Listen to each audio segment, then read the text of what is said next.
안녕하세요. 어머님과의 갈등으로 고통받고 있는 30대 여성입니다. 남편하고는 아무 문제 없이 잘 지내고 있었는데 시어머니의 억지 때문에 죄 없는 남편까지 꼴도 보기 싫으네요. 아니, 하긴 남편이 중간에서 얼마나 제 역할을 못했으면 어머님이 저한테 그런 요구를 하실 생각을 다 하셨겠어요. 다시 생각해보니까 결국 어머님도 문제지만 남편이 제일 큰 문제가 맞는 것 같네요. 일단 저에 대해서 먼저 이야기를 좀 하자면 저는 대학교를 졸업하자마자 공무원 시험을 봤어요.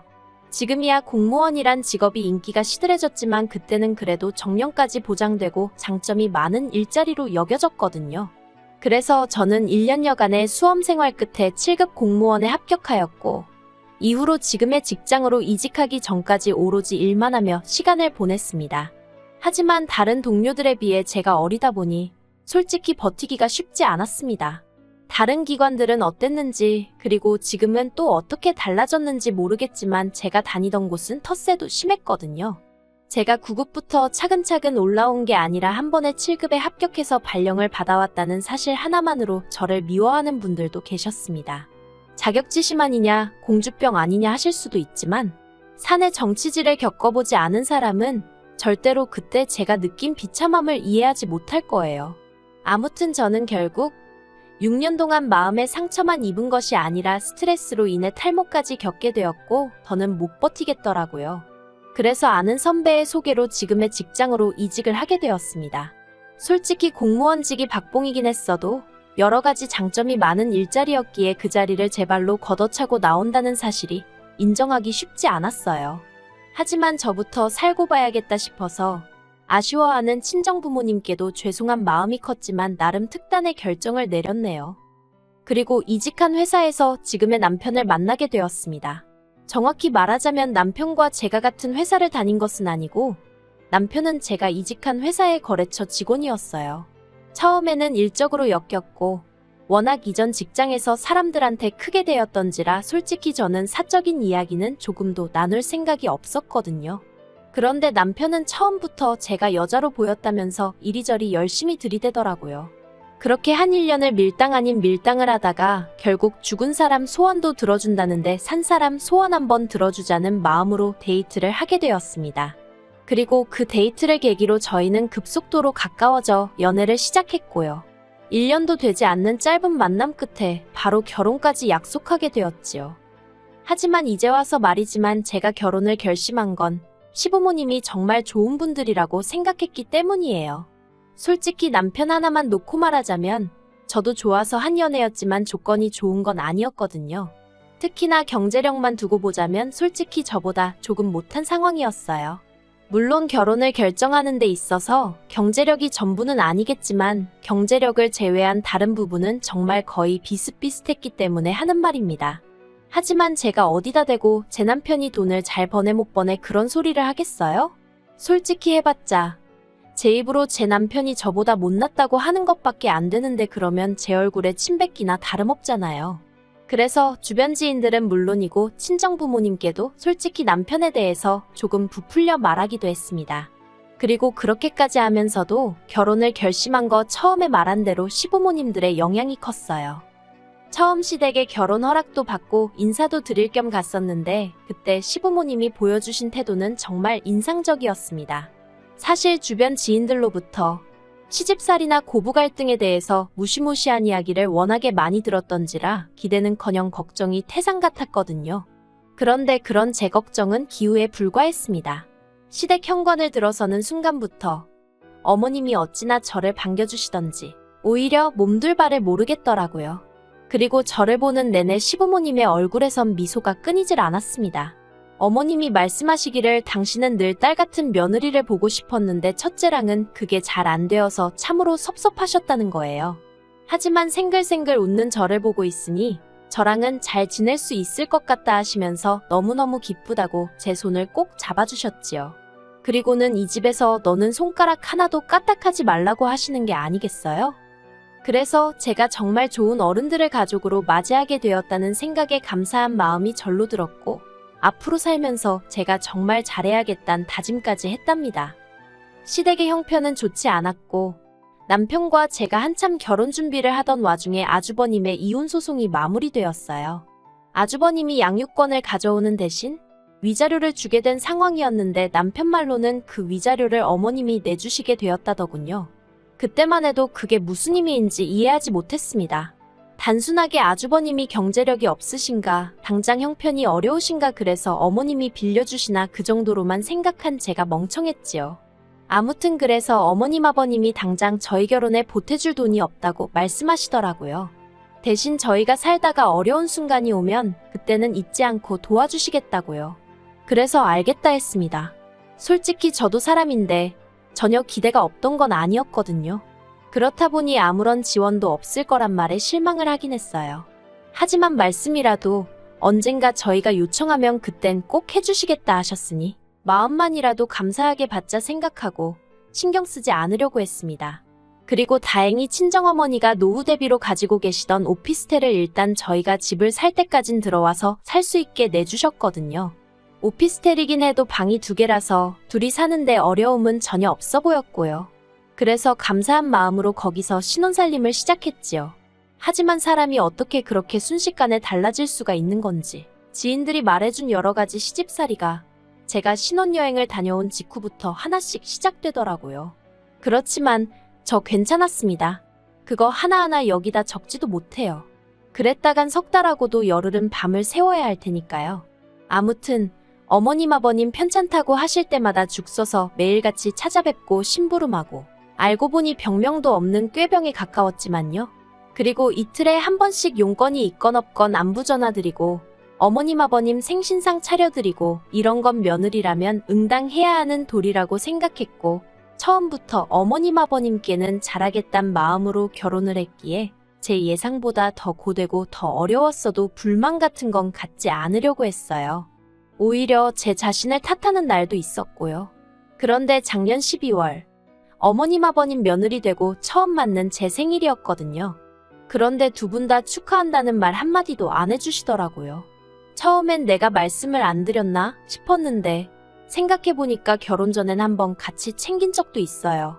그래서 그러면 깜빡하신 건가 생각도 했는데 그러면 최소한 남편에게 한번 물어보실 수 있는 거 아닌가 그런 생각도 들대요. 왜냐하면 남들 생일 다 돌아오는데 어머님 며느리만 생일이 없을 리도 없고 우연이라도 그러고 보니 우리 며느리 생일은 언제지? 하고 생각할 수도 있잖아요. 하지만 알게 된 진실은 솔직히 어이가 없는 정도가 아니라 저를 화나게 만들었습니다. 알고 보니 남편이 어머님께 경희 생일이 지나갔는데 이제라도 늦어서 미안하다 늦었지만 축하한다 한마디 해주시면 안 되냐고 넌지시 말씀을 드렸던 모양이에요. 그런데 어머님이 걘 네가 축하해줬으면 됐지. 뭐 대단한 날이라고 온 가족이 나서야 되냐는 식으로 말씀하시더랍니다. 그리고 솔직히 제 남편도 바보인 건지 그런 얘기는 안 전하면 그만이잖아요. 그런데 남편은 남편대로 속상하다고 그 이야기를 저한테 전하더라니까요. 아무튼 그러다 지난 3월 어머님하고 통화 중이었는데 갑자기 어머님이 맞다 하시더니 저더러 이달에 당신 큰아들 그러니까 아주버님 생일인 거 기억하지? 그러시더라고요. 그래서 네 알아요 했더니 당신이 미역 사서 택배로 보낼 테니 저더러 집에 불러서 좀 끓여주랍니다. 생각지도 못한 상황에 황당해서 제가요 하고는 되물었습니다. 사실 말이 나왔으니 말인데 결혼하고 한동안은 어머님이 뭐든 말씀하시면 되묻고 그러지 않고 제가 할 수 있으면 웬만하면 다 해드렸어요. 잘해드리고 싶었고 예쁨 받고 싶었으니까요. 그런데 제 생일 때 어머님이 하신 말씀을 전해 듣고는 솔직히 저도 사람이라 실망이 이만저만이 아니었거든요. 그리고 그 덕에 정신을 차렸다고 해야 할지. 그래서 그때 이후로는 저도 말이 안 된다 너무 심하다 싶을 때면 제가요 하고 되묻기 시작했어요. 아무튼 제 반응에 어머님도 좀 기분이 나쁘셨는지 왜 안 되겠니? 못하겠어? 하곤 되물으시더라고요. 그래서 못하죠. 저 출근도 해야 하고 요새 주말엔 너무 피곤해서요. 그리고 아주버님 생일상을 왜 제가 차려요? 어머님이 차려주시면 안 돼요 하고 덧붙였습니다. 그랬더니 어머님도 혀만 차시더니 일단 알았다 하고는 먼저 전화를 딱 끊어버리시더라고요. 솔직히 며느리란 입장 때문에 그런 어머님의 반응이 마음에 걸렸고 찝찝했지만 그렇다고 다시 어머님 기분 풀어드리자고 눈치 보기도 싫고 그래서 모른 채 하고 있었습니다. 그런데 어머님이 또 한 번 선을 넘으셨습니다. 지난 어버이날에 남편과 함께 시댁을 찾았거든요. 그런데 어머님이 5월에 아주버님 아들, 그러니까 시조카 생일이 있다면서 저더러 그의 생일은 어떻게 할 거냐고 물어보시더라고요. 저는 선물을 뭘 할 거냐고 물어보시는 건가 해서 책가방이나 운동화 사주려고요 하고 대답을 했습니다. 그랬더니 어머님이 그건 기본이고 생일상은 어떻게 할 거냐 하고 물으시는 거예요. 솔직히 그때 제 속마음은 생일상 타령을 또 하시는 건가 싶어서 어이가 없었습니다. 하지만 차마 그렇게 말은 못하니 생일상을 뭘 어떻게 해요 하고 되물었지요. 그랬더니 너는 말귀를 못 알아듣는 거니 아니면 알아들으면서 모른 척하는 거니 하시더니 처음엔 싹싹하니 수더분한 줄 알았는데 볼수록 아주 미운 짓만 골라 한다면서 저더러 생일상을 차려주래요. 그래서 지난번과 마찬가지로 직장을 핑계 삼아 못한다고 했지요. 그랬더니 어머님이 저더러 너는 툭하면 직장 핑계라면서 직장 다니는 걸로 유세 부릴 거면 때려치고 이 집안에 식구로 들어왔으면 식구된 도리를 하라나요. 솔직히 어머님이 차라리 부탁을 하셨으면 제가 마음을 좋게 먹고 그래 한번 챙겨주자 했을지도 몰라요. 하지만 식구 어쩌고 하시니까 짧다면 짧은 결혼 생활 동안 제가 당한 취급이랄지 대접이랄지 주마등처럼 스치면서 빈정이 확상하더라고요. 그래서 어머님도 이상하시다고 애 부모가 죽은 것도 아니고 다 멀쩡히 살아있는데 왜 제가 생일상을 차려야 하냐 따졌습니다. 그리고 설령 애 부모가 죽었어도 그러면 조부모님이신 어머님 아버님 멀쩡하신데 왜 저한테 그러시냐고요. 그리고는 식구된 돌이 운운하시기 전에 어머님은 저를 한 식구로 대해주신 게 맞냐고 물었습니다. 그랬더니 어머님이 어머머 소리만 연신하시고는 저더러 그런 소리 하면서 누가 잘했네 따질 거면 그냥 가라더군요. 그래서 어쩔 줄 몰라 하는 남편은 내버려두고 저 먼저 올라와 버렸어요. 집으로 오는 차 안에서 왜인지 눈물이 끝도 없이 나더라고요. 이런 꼴을 당하자고 결혼했나 싶기도 하고. 그리고 제가 집에 오고 얼마 지나지 않아 남편도 왔어요. 남편이 그렇다고 자기를 버려두고 가는 게 어딨냐면서 자기가 그래도 아주버님하고도 이야기했다며 저를 달래주대요. 일단 생일상 이야기는 아주버님은 전혀 모르는 이야기라면서 어머님이 왜 그런 이야기를 하신 건지 모르겠다고 어쨌든 저한테 미안하다며 마음 풀라고 하더랍니다. 그리고 아주버님 말이 사실이건 아니건 간에 어쨌든 사과를 받았다 생각하니 마음은 좀 풀리더라고요. 하지만 어머님은 이튿날 남편과 제가 쉬고 있는데 연락을 해오셔서는 하시는 말씀이 말년에 이런 험한 꼴을 볼지는 몰랐다면서 다른 집들은 딸들이 나서서 부모 모시고 여행도 다니고 형제들 생일도 챙기고 그러는 게 보기 좋아서 저한테 얘기를 한 거라며 제가 얼마나 시부모 알기를 우습게 알면 툭하면 제가요? 왜요? 그런다고 저 때문에 너무 상처를 받으셨답니다. 어머님의 하소연인지 분노인지 아무튼 들어드리는 동안 저도 너무 어이가 없었어요. 어머님 말씀대로 저도 저희 친정에서는 부모님 모시고 여행도 가고 제 언니 동생 생일도 챙기고 합니다. 그런데 그건 제 가족이고 제 친정이잖아요. 제가 이만큼 살 수 있게끔 여러모로 도와주고 지지해준 진짜 제 가족이요. 저를 위해 포기하고 희생한 부분도 많았을 테고요. 하지만 어머님은 제가 크는 동안 막말로 100원 한 푼 보태신 거 없으시면서 저더러 저희 친정에 하는 효도를 당신한테 똑같이 하길 바라시니 애시당초 가능할 수가 없잖아요. 그래서 남편한테도 나는 할 말 없다고 당신이 알아서 하라고 전화기 넘기고 방으로 들어가 버렸습니다. 방문에 귀를 대고 엿들으니 그래도 남편이 어머님한테 그걸 왜 경희가 챙겨야 하냐면서 경희 탓 좀 하지 마시라고 경희는 내 와이프 하려고 나랑 결혼한 거지 엄마 며느리 하자고 나랑 결혼한 거 아니라며 제발 꿈 깨시라 어쩌라 한 소리 하더라고요. 그런데 얼마 안 있다 방에 들어와서는 저더러 한다는 소리가 자기가 어느 정도 화를 내놨으니까 이제 저한테 어머님한테 못 이긴 척 연락드리고 한 번만 져드리랍니다. 그래야 그림이 좋지 않겠냐고요.